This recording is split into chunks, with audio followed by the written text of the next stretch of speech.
Okay, well, welcome everybody. It's my great pleasure to introduce Ian Washbrook this evening. Ian got a bachelor's degree from the University of Waterloo and has been a principal in structural engineering with Intuitive for several years. I've known him for quite a while, and he's one of these great public servants who helps out of the university doing final year projects and things like that. Really good structural engineer, and I'm looking forward to an exciting and interesting presentation on the Calgary Central Library. Over to you, Ian. Well, thank you for the warm introduction, Nigel. I think we need that for these cold winter days that we're experiencing right now. Thank you, Hugh, for organizing it on your end too.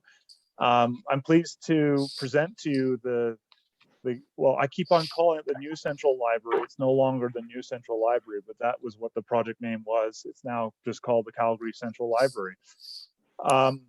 It's been probably 3 to 4 years since I've presented on this project. For a while there, I was probably presenting every 2 or 3 months to different groups, and all the way from kindergarten students to graduate students to different groups such as yourselves.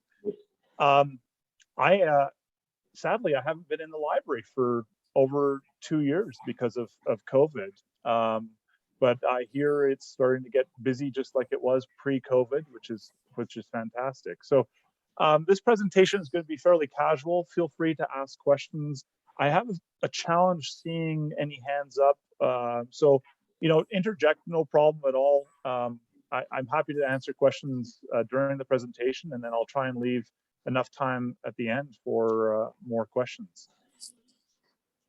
So this was a project that started, well, it actually conceptually started many, many years before we even got involved. But the actual design of the building that's currently constructed really started in 2013, almost 10 years now. It's scary how fast time flies. And it was a 5-year journey from design to construction and then finishing it off and handing it over from the CMLC, which at the time was the owner, the Calgary Municipal Land Corporation, and the tenant was the Calgary Library. And now they are basically the permanent tenant in there. Lots of players on this project. Collier's Project Leaders is the project manager. The architect of records, Dialogue, and the visiting project architect, Snowhetta, out of their New York and Oslo offices, and the construction manager, Stuart Olson. Now they're a part of Bird Construction. Intuitive, we are the structural engineer of record on the project, and mechanical was Dialogue, electrical SMP/Dialogue, civil engineers Parsons, and there's a multitude of other players on a project of this size. The final budget was around 220 million, of which about 180 million was the building itself.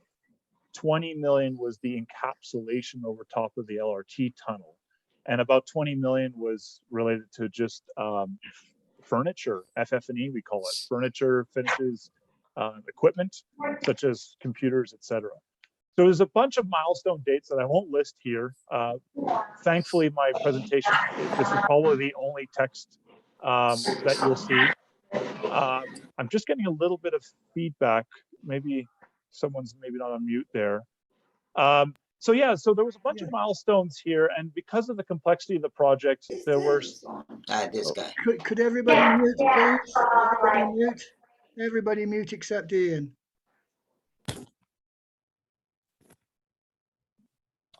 Okay, thanks, Is Nigel. still starting or what? I don't know. Oh, I think we're still got a couple that are not muted there. Oh, so it looks like I got it then. Yeah. I don't know I registered or not. Sachi, could you mute? Sachi, could you mute, please? Okay. So we had several milestones to work with, and really it was 2 projects combined into one. This was the site image taken from Google Earth a few years ago. The site is just on the east side of the municipal building, and this is obviously East Village before all the development that's taken place over the last 5-6 years. The site was challenging in itself, given that the LRT tunnel that exists underneath the CP rail tracks at 9th Ave. The trains came out of it on a curve and plan, and it was sloped also in elevation. And it bisected the site completely in half, and not quite half, like it's kind of like a 60-40 split, where before it was, historically there was some gas stations way back. There was a bit of contamination in the land, dry cleaner. There's always a dry cleaner on these sites. So the site needed a little bit of soil remediation. Not too bad though. It wasn't too bad.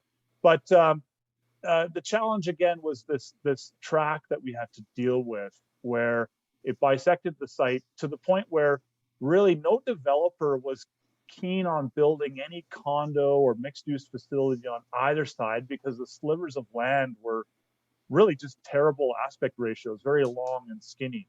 So it was the CMLC's vision to go up to the Calgary Public Library and say, you need a new facility. We know you need a new facility. How about you move it to East Village? It's just down the road from your current facility. You guys are used to trains right next door. And so everyone was on board. So then it became the challenge of, okay, well, how do we deal with the tracks coming up, and how do we span a building across it? Can everyone mute, please? I don't know. Okay. Yes. So anyway, the tracks were definitely a big challenge, and this had never been done before in Calgary, where we were building over top of an active LRT train. And so we had to get buy-in from Calgary Transit early on. And Intuitive was engaged by CMLC prior to the prime consultant architectural team, just to a very quick, simple exercise whereby we're spanning, what would be the spans across the LRT tracks, and how deep would that be, and how does that create, how do people get in and out of the building? So it was a very straightforward, fairly simple exercise, and we knew we had a challenge on our hands right away from day one. When we were commissioned on the project, and we were on the successful prime consultant team, and by the way, this attracted probably about 50 architects from all over the world. We're still. Nigel, do you think there's a way to maybe mute everyone but me? I'm watching a presentation here. I'm just trying to see. That's Thatcher. Just a minute, I'm going to. Thatcher, can you mute, please? I think that's. Nigel, I am muted. There must be somebody else who's talking then. Oh, I know. I think it's Stuart. Stuart Middleton. Sound on my computer. Is it Stuart Middleton? Oh, okay. Stuart, can you mute, please? Nigel, you can mute everybody except selected people. Yeah, I can't see how to do that on my little set of rules here. Right. Did Mum come on? No. Okay. Okay. There might be a way to manually mute Tim too, Nigel, if you hover over and right click on the. Yeah, I think she came on now.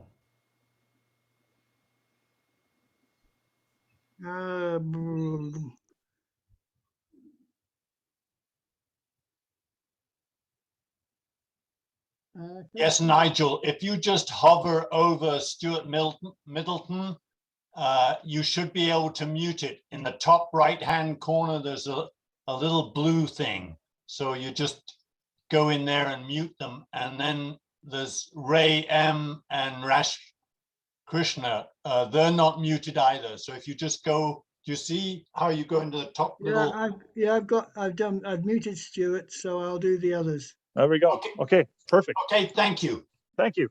All right, so when we started brainstorming how to encapsulate the LRT tracks, by the way, there was a vibration consultant to FF&A on board as well that took ground measurements to determine how much potential noise vibration would come through the ground into the library. I mean, the libraries historically are always been quiet spaces. So having the structure over top of an active LRT track might not be necessarily the first site that one would select for a library. So the section on the left is something that we sketched based on discussions with Calgary Transit. They basically wanted us to construct a tunnel over another tunnel. And that increased the span considerably to 40 feet, which would have created a long span of 40 feet on every single floor above, because they wouldn't allow us to bring down columns at mid-span and transfer out over top of the LRT in case there happened to be a catastrophic collapse of the library. They didn't want the LRT infrastructure to be impacted by that. So we really had to come up with another viable solution here that we got buy-in from Calgary Transit, where we eliminated the tunnel over top of a tunnel, and we came up with a solution that cut the span down. I don't have this, the dimension here, but it was roughly about 12 meters, so only 2/3 the span. And this, we had to fast track the design of the LRT encapsulation while the building was still only at the schematic design stage, very early concept stage. We had working drawings, and actually it was under construction while the building was being still just conceptually developed. The challenge with the LRT too was that any shutdown of the LRT tracks over an extended period of time would cost about $100,000 per 24-hour shutdown period, because buses would have to come into play and reroute people on buses rather than the trains. And so we asked, well, okay, so if can we work at night? That we understand the trains stop at 2 o'clock in the morning and they start up again at 5 o'clock in the morning. So we have 3 hours. Is that correct? Well, yes, it's 3 hours, but they have to de-energize the contact wire and then re-energize the contact wire. And that takes about an hour on each end. So we're then left with an hour of actual time to construct. So it ended up, actually, they rounded it down to 45 minutes. So really, it wasn't feasible to try and shut down the tracks. Now, we had to shut down the tracks at times for critical infrastructure, but again, it cost $100,000 each time that was done. So it was done sparingly. And the solutions for the encapsulation, I won't get them into too much detail because that could be a presentation itself, but we used basically precast concrete approach to the formwork for the walls of the encapsulation, and precast parking garage double T's that were custom made for the curvature and plan over top. And this basically set the grid line of the building. So the site and plan up as north is curved. And what was really neat about working with Snowhetta, I mean, they've designed very beautiful buildings, is that they admitted that if this building was on any greenfield site or even brownfield site without any existing infrastructure, it probably would have been a rectangular box. And it was because of the LRT curved on plan that created the shape of the building with the curved look to it. Basically, they took the curvature of the LRT and they mirrored it about the north-south axes, and now that gives the shape of the building. So here's a crude section. This is the site before. The left block is the municipal building, and you've got 3rd Street here, and you've got a big parking lot on one side and another parking lot on the other side.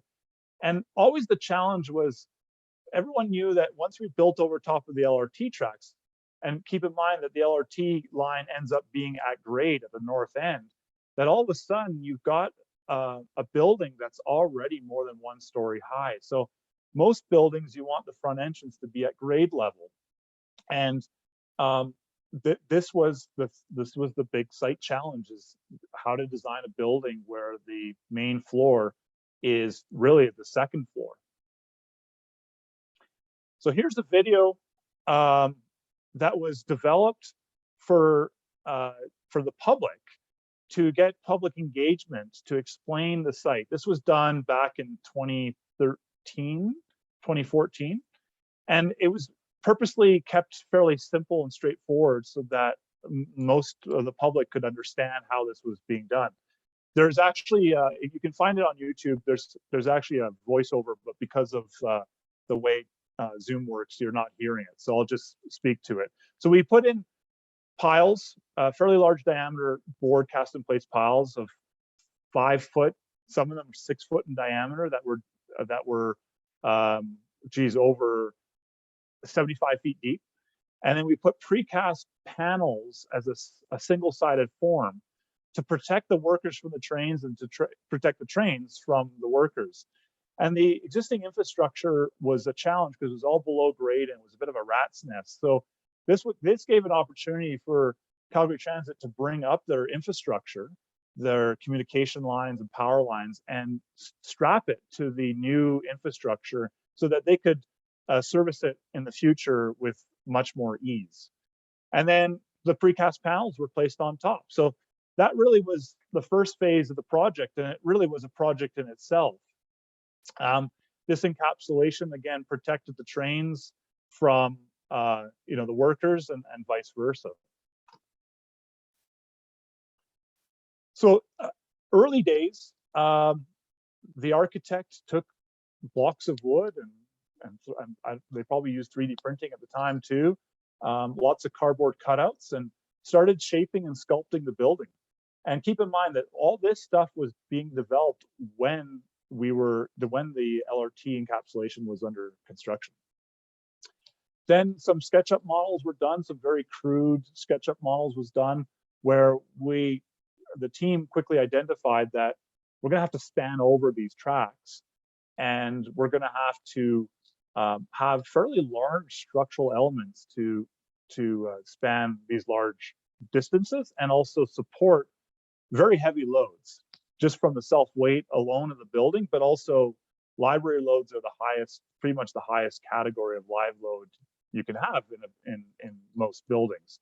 So we designed the floors for 150 pounds per square foot. Now the trends are that libraries have less and less books, more electronic resources, but there are still stacks of books.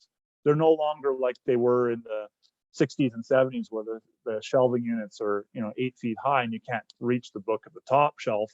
But flexibility was, you never know. There could be an area where the library wants to have more high density filing of resources, and so we really didn't relax that code minimum requirement of 150 pounds per square foot. Some kind of interesting renderings inside the building early days where maybe I'll back up a little bit. When you go into the building, a lot of people think, oh, it's a wood frame building, and then they see the concrete at the top floors, and so most people think of it as a wood and concrete structure. There are no wood elements that are structural. It's all wood cladding. And the building actually has a lot of structural steel as well. The structural steel is almost all hidden though. There's a 6-story back of house portion of the building in the southeast corner that is where the librarians work. That is kind of like a conventional medium rise commercial buildings. It's all structural steel, and that was structural steel to advance the construction and advance that fairly quickly so that Stuart Olson wasn't boxed in or cornered themselves. And then the long span trusses really had to be structural steel given the huge magnitude of forces that they were seeing. Those elements highlighted in orange in the screen and the rendering are actually architecturally exposed elements. And because they're supporting occupied floors, they need to be fire rated. And so 2 strategies were used for fire rating of these structural steel elements.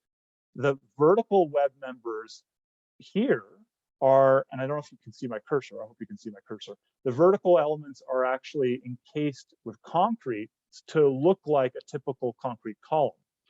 And then any of the diagonal web members are painted with intumescent paint.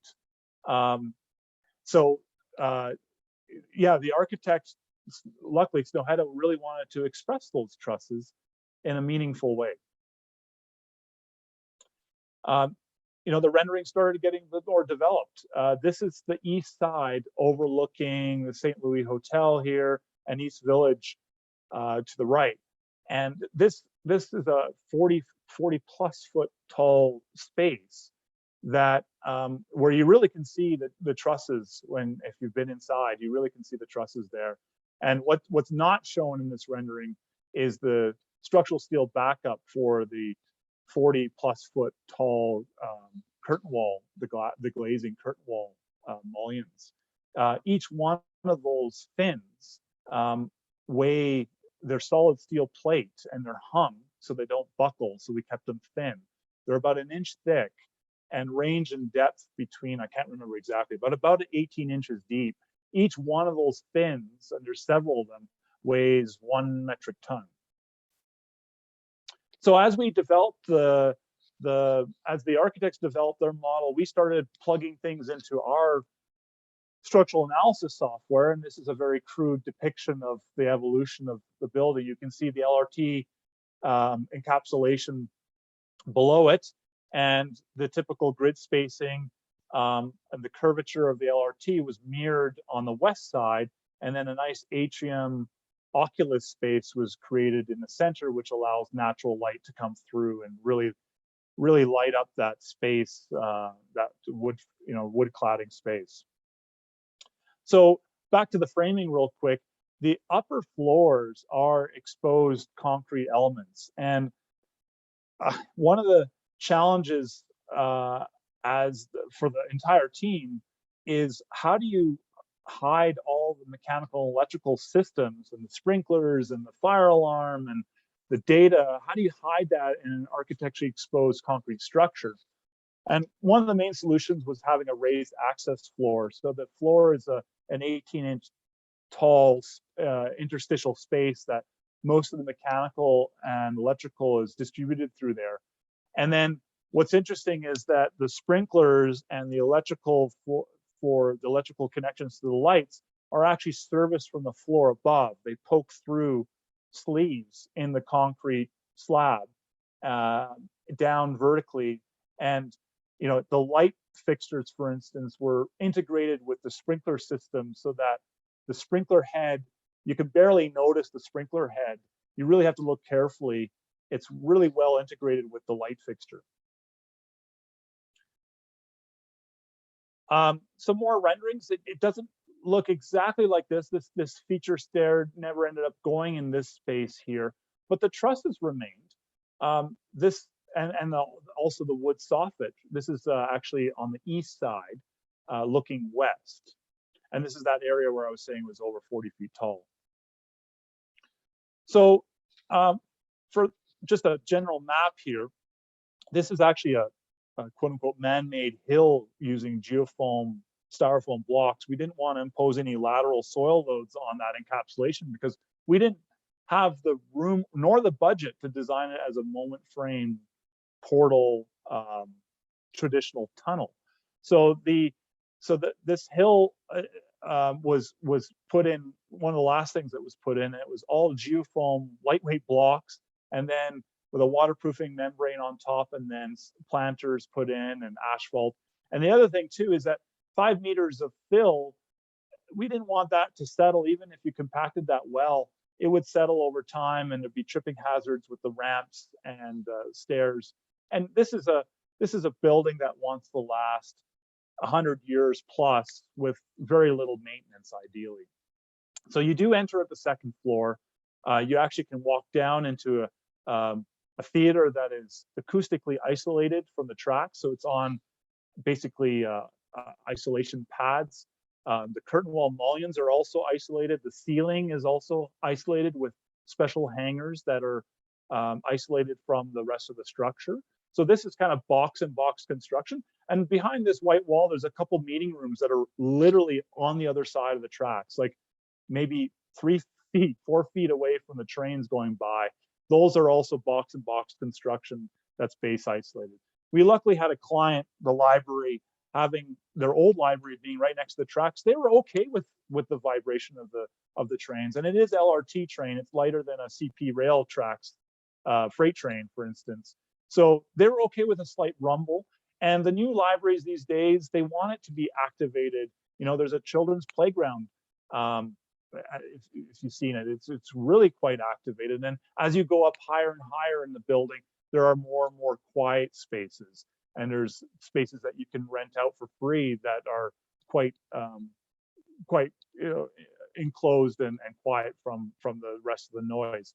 So 3 options were looked at from an isolation perspective. Base isolate the whole building, which would have been very costly. Base isolate the tracks, and Calgary Transit said, please no, don't do that, because that means shutting down the trains way longer than we wanted.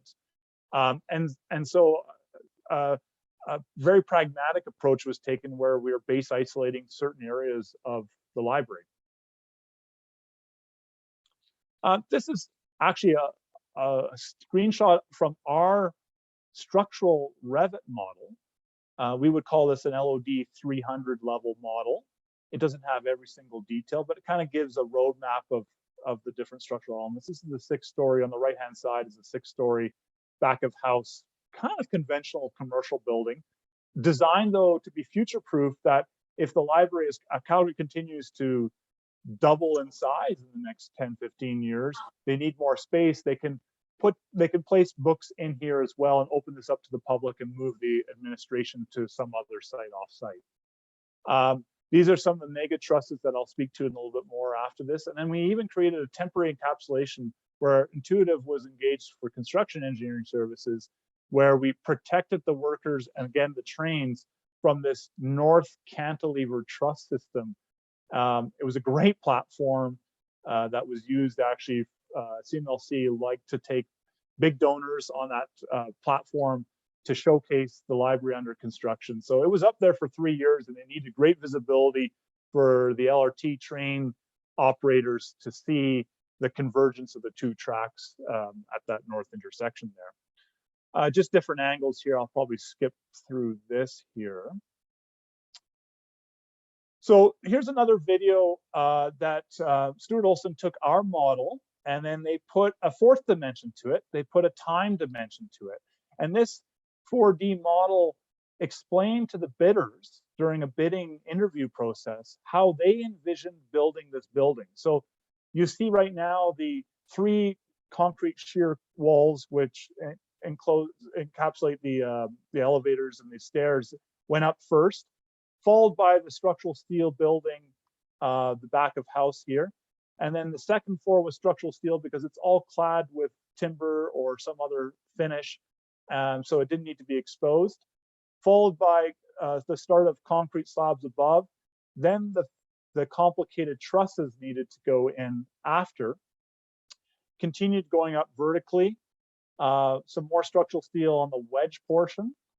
And then it was backfilled into this space here where the trusses had to be erected because they were so heavy. They had to be erected first, and then the concrete slabs were infilled afterward here. And then one of the last pieces to go in was the north truss. I think we called it truss T5. This sort of, this, you're starting to see it come in here, where the truss is 2 stories high, and then the 3rd floor is actually hanging from the truss. If you've been in there, there's a nice little coffee stand here where you can watch the trains come literally out from right underneath your feet. It's a pretty exciting moment in the building. Here's some shots from during construction. This is the 2nd floor. This gives you a sense of the span. This is directly over the LRT tunnel. And encapsulation, we called it. Structural steel here, but concrete columns with massive cast-in plates. I think I have a photo of some of the cast-in plates that received the structural steel beams. This is the back of house. Again, no different really than a commercial building. This is a plan view of the major trusses. And just some general stats here. Truss 2 is probably the lightest one at around 90,000 pounds. It was a tension, the members were in tension, so the web members were relatively small. Truss 4, though, was our heaviest one, the most challenging one by far. it also picked up truss 3 as well. So it really was a transfer truss.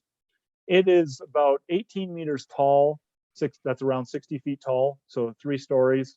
All right. It's 55 meters long, so about 180 feet long. And it had to be installed in pieces because it was just too large and too heavy to lift in place. It weighed almost 500,000 pounds. The largest single piece shipped to site was around 80,000 pounds. It had to be placed on temporary supports, which had their own pile system just for the temporary supports. And it was all welded on site. And I do have some pictures of the welds, but the welds were something else, that's for sure. And the architect really wanted to have those web members in a compression, in the direction of compression. So the web members had to be much thicker, and they were built up with 4 to 5 ply, depending on the plate of the steel plate availability. But they were solid steel members. When you look at them next time, and you see those diagonal members covered in white intumescent paint, those are solid steel. The 2 outer ones, the 2 inner ones are box sections, built up box plate sections, because the forces are a little less. This is an elevation of the truss. On the south support, we had a giant pile cap with a 6 or might have been 8-inch steel plate, bearing plate with a pot bearing, a connection, because this one was deflecting. We wanted it to be more of a pin roller condition here. It was deflecting horizontally, and so we put more of like sort of bridge technology support condition here. That worked quite well. But these members, these diagonal members here, the first diagonal members are solid steel sections. And the other challenge with this truss is that it's curved in plan. It's actually segmented to represent a curve. So it has an inherency to want to fall outward. So it had to be tied back with the concrete slab diaphragm. So at one time, the architect wanted to do a whole glulam wood, mass timber building. I'm kind of glad we didn't go down there, though it would have been quite beautiful. But the loads that we were dealing with are so massive, and the diaphragm forces that stabilize the truss is so large that really would have required a significant amount of concrete topping on top of the wood. So it kind of defeated the purpose of having an all wood building. Here's an image of it under construction. The temporary supports have been removed. The concrete slabs are bracing it. For a while there, we had a bunch of steel bracing that the steel fabricator, Super Metal, needed to put in to stabilize the truss, because the top chord's in compression and there was no slab there. So there was an intricate system of temporary bracing where trusses were braced between themselves and then braced back to those concrete cores that you saw were advanced ahead of schedule. Some interesting node details where we had to have the interface of concrete and steel, where the steel is supporting concrete elements coming in. This top right, not a very exciting detail, but it just shows the 4-ply, 4-inch thick steel plate that created those diagonal web members. Sorry, this image might be a little dark for some of you, but it was just a good representation of how on the north side, the slabs were advanced ahead of schedule, or not ahead of schedule, I should say, but just they went up first. And then on the south side, where all the complicated trusses were coming in, truss 3 into truss 4, and then truss 1 and 2 here, all this steel at the top, this horizontal steel, and all this diagonal steel was just, except for these ones, was temporary bracing that ended up having to be placed offset vertically so that they could get in the concrete slab, and then once the slab was in place, cut off the temporary bracing. So that was an engineering challenge in itself, just providing temporary stability. And then you can see the studs on the sides at the nodes and at the interstitial 3rd floor. Actually, this would have been the 4th floor. That's where the concrete is supported by the truss elements. Some shop photos may not come in very clear for some of you. just showing these solid nodes. I think this one node where it receives diagonal and a vertical member and a horizontal chord member, just this node alone was about 6 feet by 6 feet by 20 inches thick, and it weighs as much as a battle tank. Like it's like 20 metric tons. And you can see the chamfer on the solid plate where this is welded in. I believe it took about 7 days of 2 10-hour shifts to complete that one weld. It had to be enclosed in a box basically to protect it from the elements and keep it at a fairly constant temperature. It needed the adequate preheating and post-heating. Lots of inspection and testing that took place to make sure that those welds were satisfactory.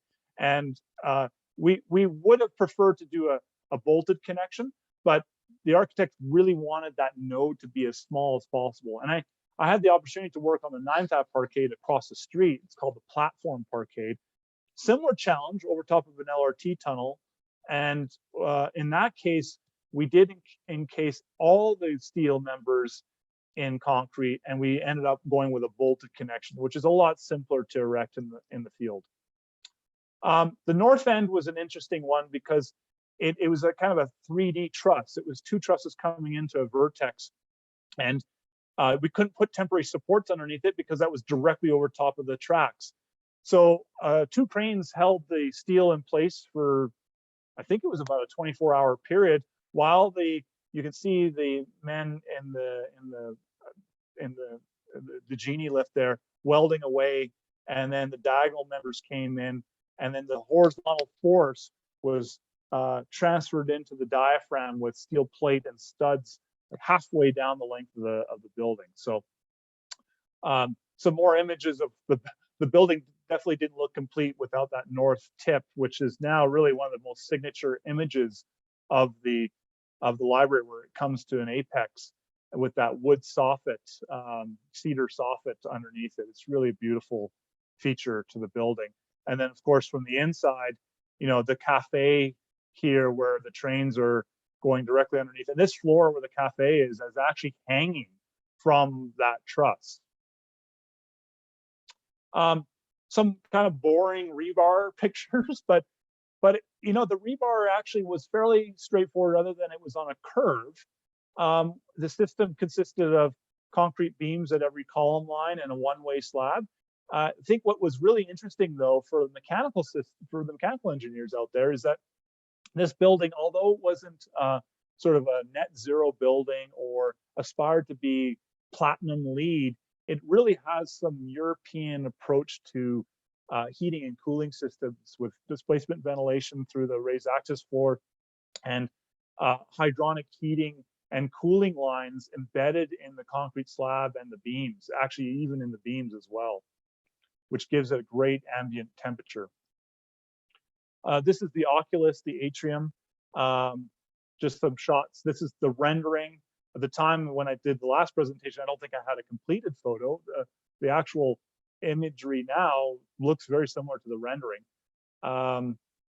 This is one of the few buildings where a lot of times the renders always look better than the finished product, but I have to say that the finished product actually looks better than the renderings.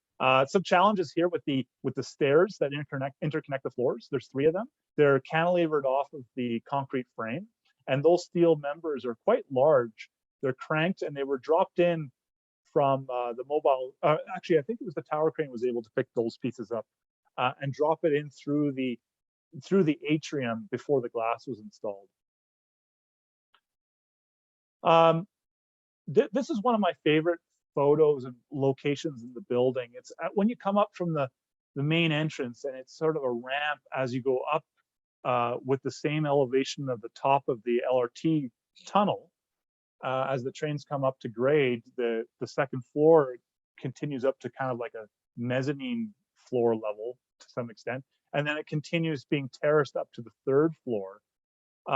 What I really like about this is that the principal at Snowhetta, Craig Dykers, he had this vision of, he really liked the old Roman, or actually Greek, ancient Greek libraries in the Agora, where it was a colonnade of columns, and unfortunately at that time it was only men that were, walking through there and discussing. And in his mind, a library isn't just about books, it's about so many other things. And that truly is the case for this library and most modern libraries. They are really a community hub now. They're no longer just libraries, they're community centers. There's so much going on there.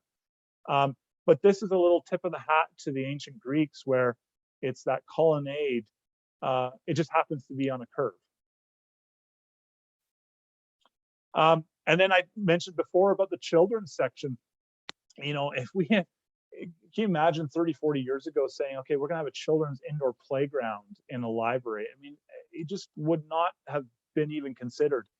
Some really neat steel structures that went in for the children's playground, and pre-COVID, and I'm sure it's back to the same now, this is like a parking garage for strollers on those cold days like today. A lot of young families come to the library with their kids and they park their strollers on, I don't think it was part of the design, but these fins that support the cladding are perfect bumpers so that the strollers don't roll down the ramp. And then the kids can run around, and it can get really loud in there, to be honest. Some nice imagery of the completed building. And then I actually found some more images here. I'm cognizant of time. I've got about a couple minutes before we go into questions. I look back at some old construction photos and some finished photos. And so they're out of order here, but this shows the pile rig that was going in to advance the piles right up against the tracks. That is probably a 5 foot, it might have even been a 6 foot liner to keep the groundwater out of from caving in the auger. This is board cast in place piles, like I said, straight shaft. We rock socketed them. The bedrock is about, and bedrock in Calgary is mudstone, so it's not really that perfect bedrock that one would imagine, but it has better bearing capacity than gravel or clay. But what we did do is we relied on end bearing and skin friction, mostly skin friction of these piles. So that's why we advanced them so deep. And like I said before, some of them are up to 80 feet deep. Interesting shot here, because this shows the phasing that had to go into play when we were repositioning the LRT infrastructure. Before, it was all below grade, and it happened to be right below where all the piles had to go in for the building. So we ended up designing this temporary / permanent galvanized steel truss frame so that they could put that in before the encapsulation was put in, have an above grade vault that ended up now hanging from the structure, because again, we couldn't advance any piles underneath it because of all the existing infrastructure. And keep in mind, we had to keep the trains active. We kept the trains active for 99.5% of the time, or even longer. So all the infrastructure went onto this frame temporarily, but then it ended up becoming a permanent element. And then the infrastructure continues down the new LRT. So this project ended up providing Calgary Transit ended up with better infrastructure than they started out with. So they were pretty happy at the end of the day. Some pictures of the core that were advanced. On the left-hand side, on the right-hand side is a typical column rebar cage with these giant cast-in plates to receive the structural steel.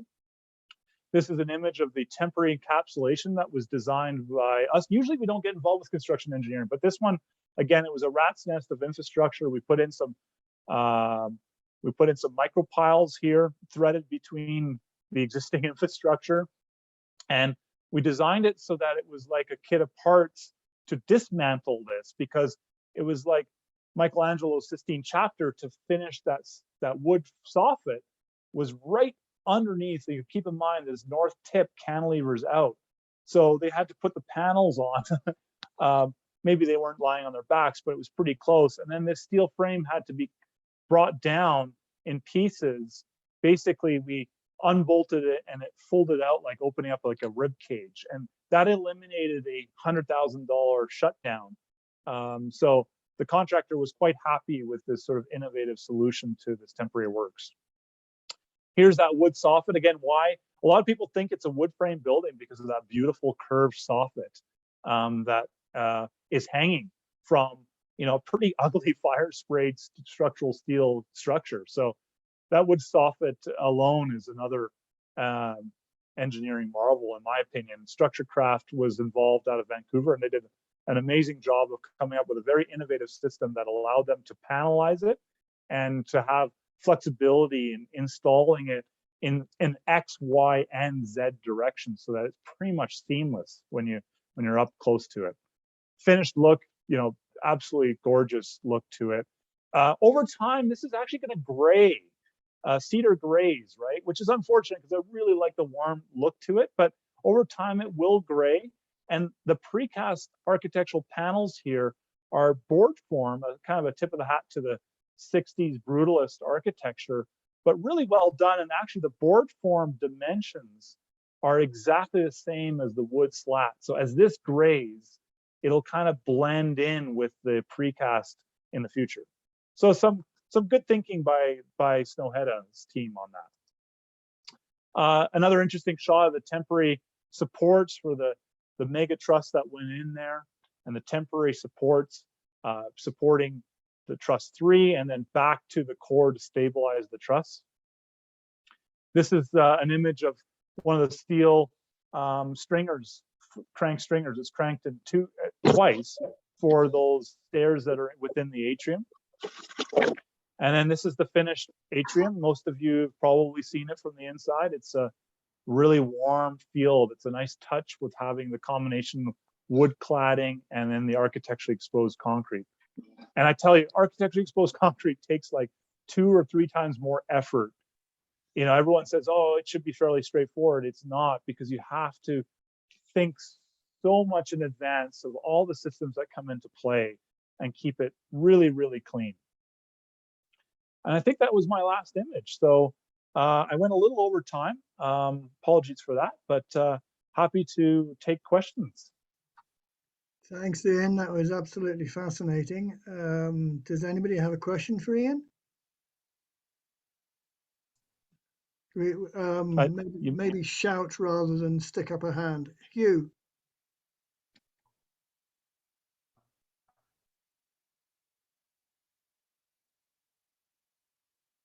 Did you have a question, Hugh? No, I didn't. I just unmuted. Sorry. Oh, okay. No worries. Anybody got a question? It's knowing where to start, Nigel. It's a huge undertaking. Amazing. Yeah.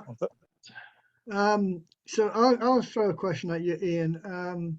So you said that you needed the big heavy weights, and you were going to span that big space over the LRT with beams. Why didn't you use a truss over there rather than beams? Well, when we were able to reduce that span, that original span was about 18 meters, which would have required likely steel trusses, no different than Brookfield Place, where it's a concrete core and then a steel columns around the perimeter, and the typical floor span is not 18 meters, but I think it's around 14 to 15 meters. So those are custom steel trusses. Once we got that that encapsulation narrower and as close as possible to the existing infrastructure, we were only dealing with about 11-ish meter span. And at that span, we could easily use cast in place concrete beams. And Snøhetta really they like to express structure, and they really like the look of, one thing I didn't talk about is there were probably 10 different structural concepts that were at least 10, and multiple versions of each one that were explored, and ultimately cast in place concrete as the visible structure was selected. And with that span, conventional rebar, no post tensioning was feasible.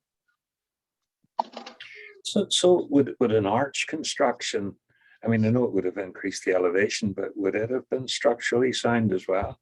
Instead of having the portal frame type of section, if you'd gone for an arch. Yeah, so the arch over top of the LRT would have been challenging to build Okay. because you'd need probably temporary supports, and there was not enough space between the tracks to put a center line of temporary columns. Right. So we really couldn't bring anything down over top of those tracks. So it had to come up with a solution. Honestly, we used, like I said, precast, pre-tensioned double T's and single T's that you see in parking garage structures Right. to encapsulate it. And then over top of that is it's a sandwich of structure, actually. So you have that, a temporary waterproofing membrane so that icicles weren't forming during winter construction and falling on the trains. On top of that was the Sumatrix. It's a aerated lightweight concrete from a fire rating standpoint, because over top of that is geofoam, which is a lightweight material, and then you've got like a slab on grade and then a raised access road.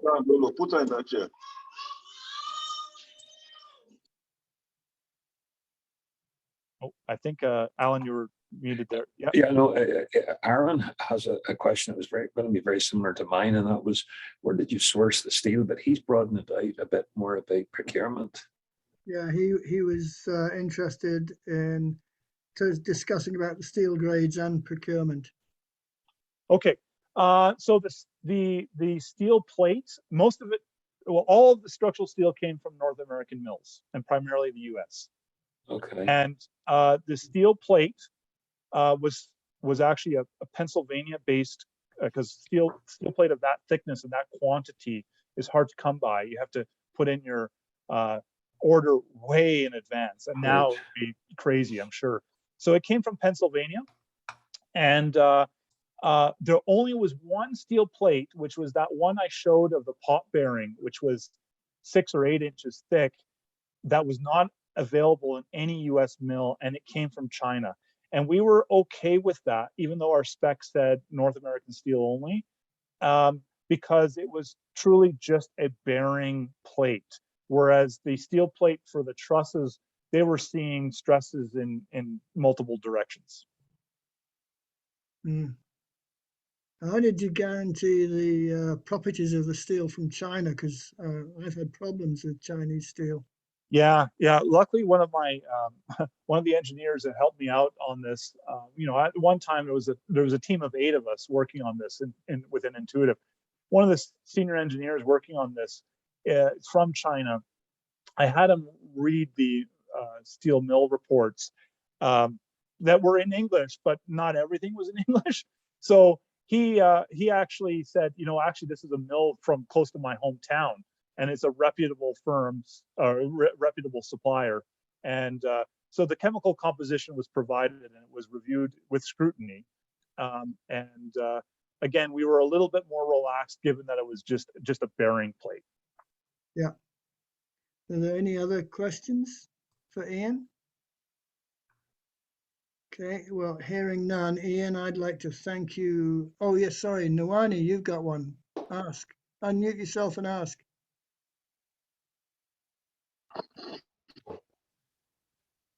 Hello, can you hear me?